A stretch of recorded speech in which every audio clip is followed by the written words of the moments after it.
Hammer Coleman, now 31 years old. Just under 242 pounds. I'll tell you what, Pete Williams, the submission specialist, will be prepared. He's from the Lion's Den.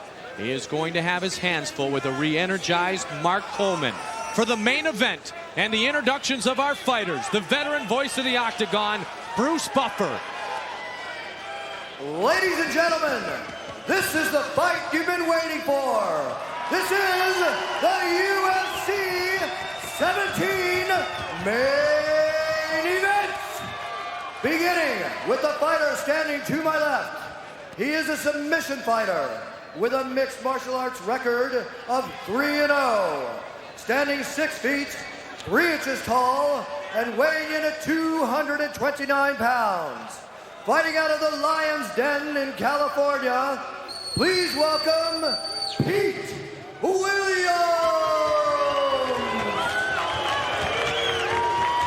And his opponent, standing to my right, a member of the 1992 Olympic wrestling team, a 2-time NCAA champion, and the former UFC heavyweight champion. He has a record of 6-1 in the Octagon. He stands 6 feet, 1 inch tall, and weighs in at 240 pounds. Fighting out of Columbus, Ohio, welcome back, Mark the Hammer Coleman!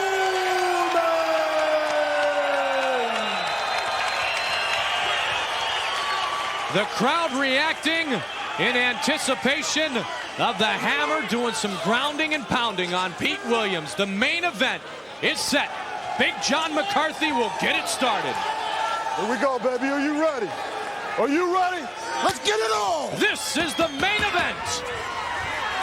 And this is for both these athletes' futures. Coleman needs a win to put himself back in it. First-timer Pete Williams looking to make a name for himself and make a statement that he wants to be as successful as other Lion's Den athletes. Lion's Den athletes who looked overmatched in the past have come up victorious. Example, New Orleans, where a couple of Lion's Den fighters we thought might not fare well came up big. Hooked around the outside of the Octagon just momentarily was Pete Williams. Coleman takes it to the ground. UFC 17, redemption. And as you said, an important night for both fighters. Redemption, perhaps, for Mark Coleman.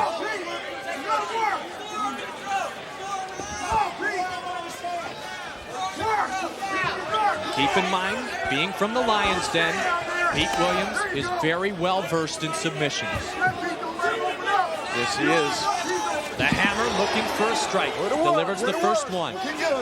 Now we'll see what lesson he learned in his fight against Maurice Smith. Is he going to go wild and throw multiple punches without aim, burn himself out, or is he going to be patient? Oh, he's got an arm lock on. Coleman might be going here. Oh, and Mark Coleman doing a great job of spinning and twirling and getting that arm free. His face was grimacing. That thing was extended out, but he was able to maneuver to take the pressure off of it. Oh, he delivered a big strike. And again tries to drive Pete Williams into the fencing of the Octagon right in front of our broadcast position. And Pete Williams right away with a submission threat. Trey Telligman, Mikey Burnett. Jerry Bolander over there up on the apron. He's the man with the towel for Pete Williams.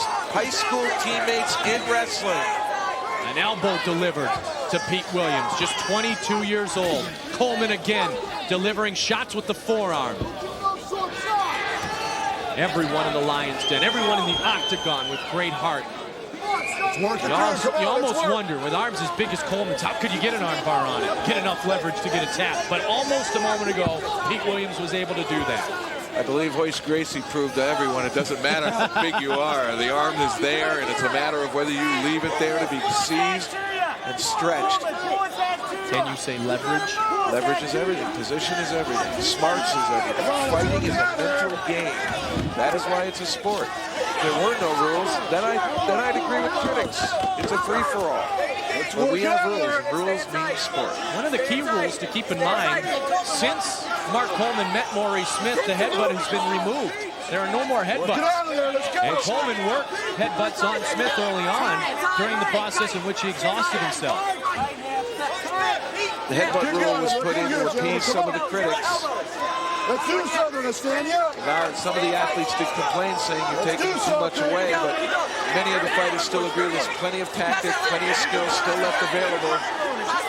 And we do want to make sure no one gets hurt. We didn't have any injuries with headbutts in there, but rules in now. Everyone abides by it. 3.5 minutes old. Mark Coleman avoiding a submission attempt by Pete Williams earlier. This is the first and only submission specialist that Coleman has ever fought, although this is his 8th matchup in the UFC. He's hammering the ribs now with the right hand a bit. Work it out. Working in the guard of Pete Williams.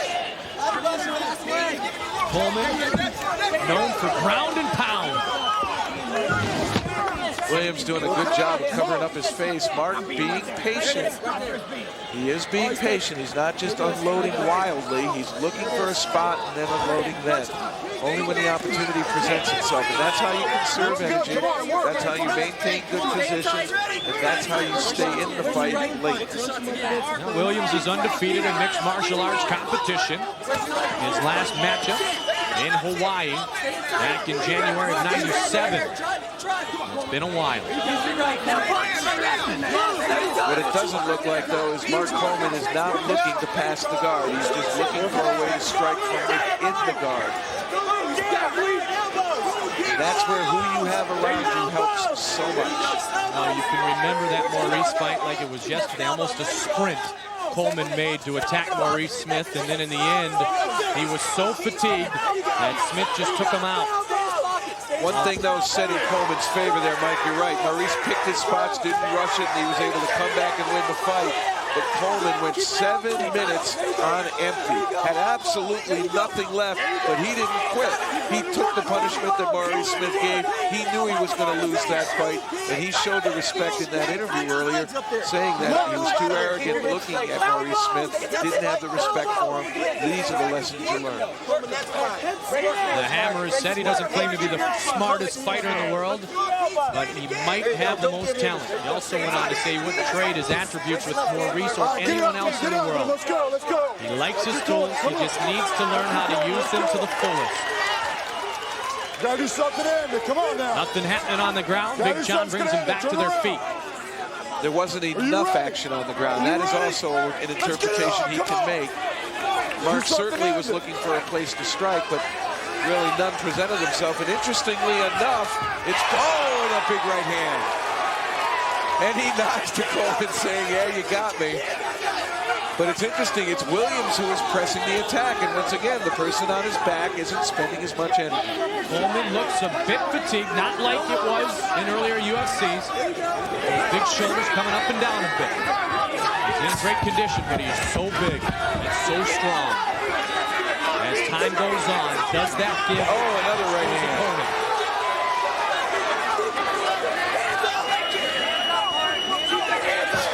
Stay on the feet for a while. And Mark's legs are straightening out as he steps. That's an indication that he is tired. He can't stay in that breakdown position, that athletic position of readiness. Pete Williams, great submission. Good kick. Mark Coleman's attention with that. Surprised Mark isn't keeping that left jab out there. Keep Williams away. Williams now the aggressor. And Williams is known more as the defensive fighter. Technically sound, waiting for his chance to submit. Colander showing great support from Williams' corner.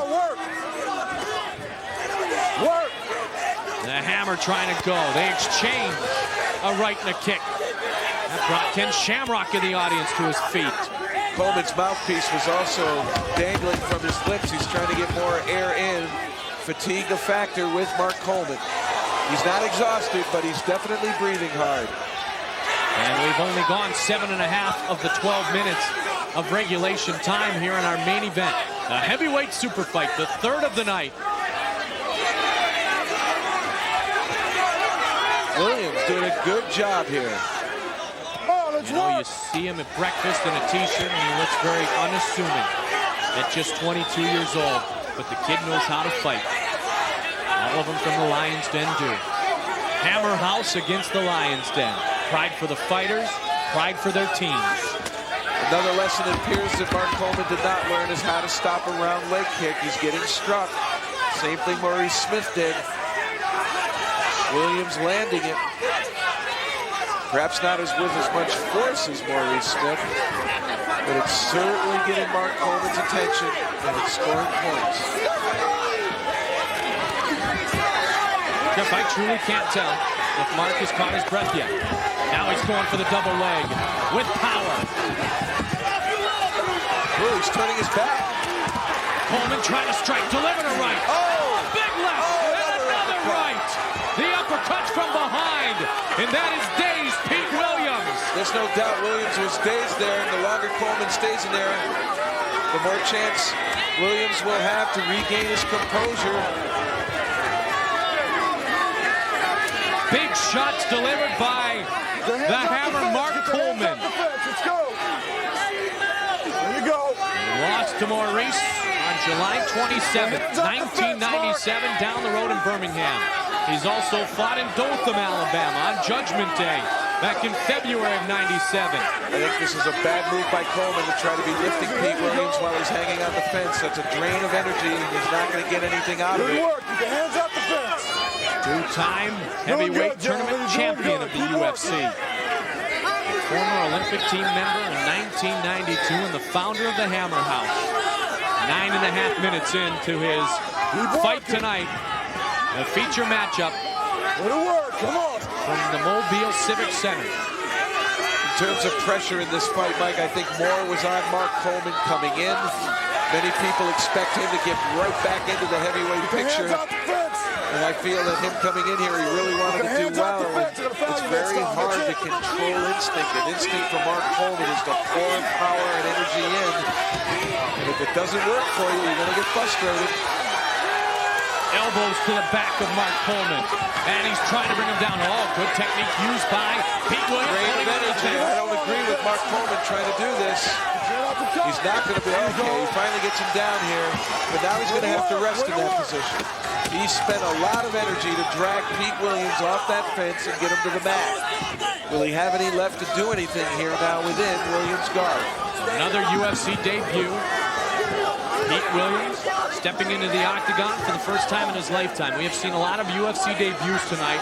All tremendous fighters. Again, a great compliment to our matchmaker, John Peretti.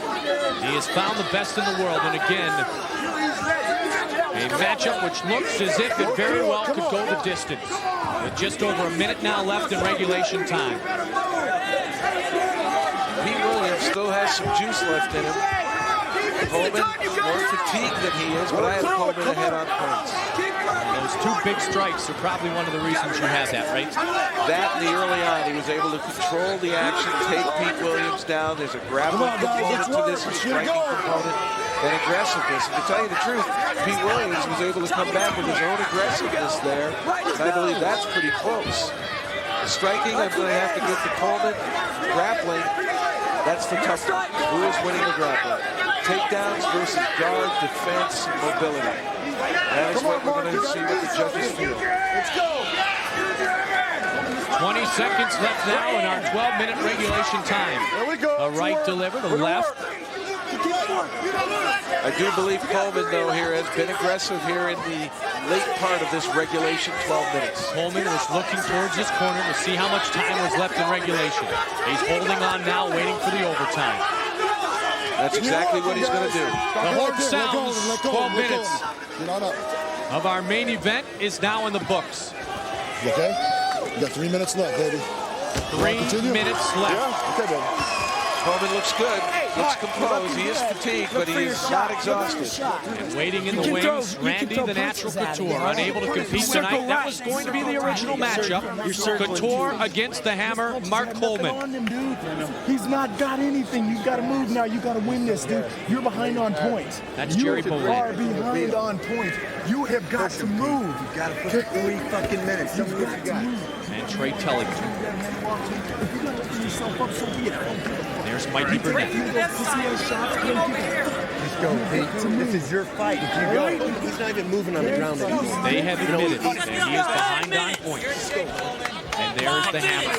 Mark Coleman, his manager, Adam Hubbard.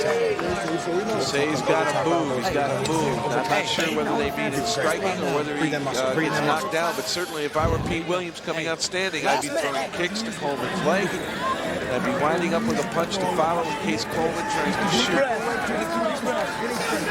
I'll tell you what, Bolander's as intense in the corner as he would be if he was in the octagon. These two go way back. They're high school buddies from wrestling teams.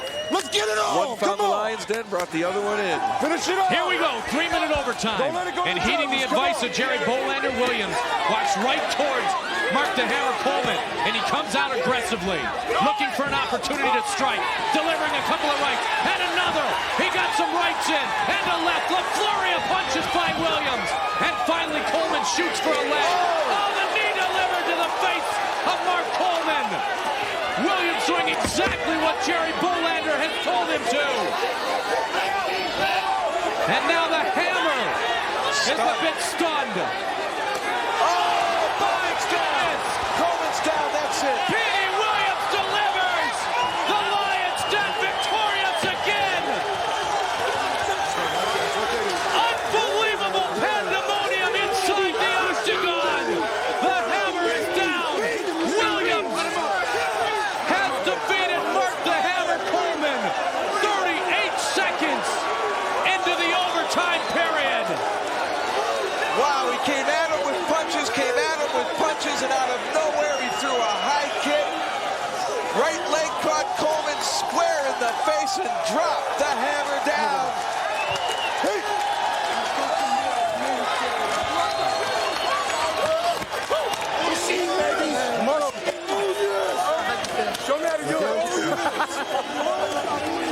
Oh my goodness, and Maurice Smith out to congratulate young Pete Williams, 22 years old, knocks out Mark Coleman in the overtime period.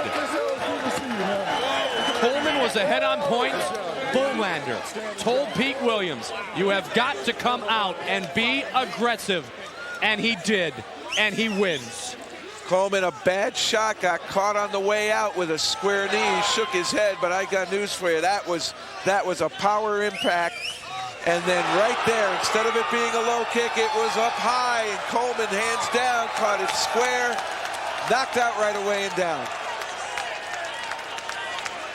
That is the only time we've seen a high kick work in the UFC. And wow, what a time to pull it out in overtime against the former